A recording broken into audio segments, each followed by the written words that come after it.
तिचं स्कूल आणि आम्ही आलो पॅरेंट्स मीटिंगला. एक्झाम झालेत ना, आता मीटिंग राहते त्याच्यामुळं. हे आहे स्कूल बघा, ब्रिगेड पब्लिक स्कूल.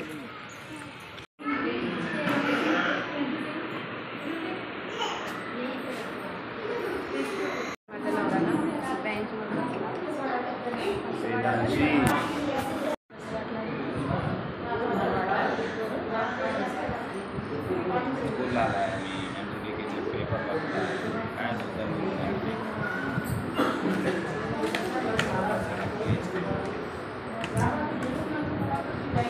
काबऱ्यासाठी काय नाही की मला तुमचं काढणार झालं. मला किती सांगते समजावं, थोड्या मग चांगल्या.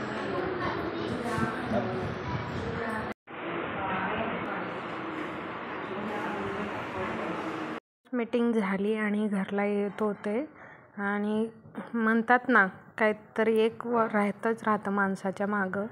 घरात निघाला साप आणि तिथं किरायेदारचे लेकरं वगैरे राहते.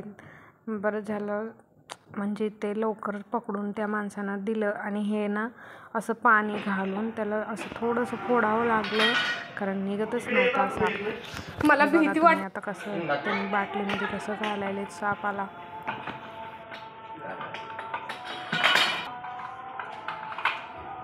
थँक्यू.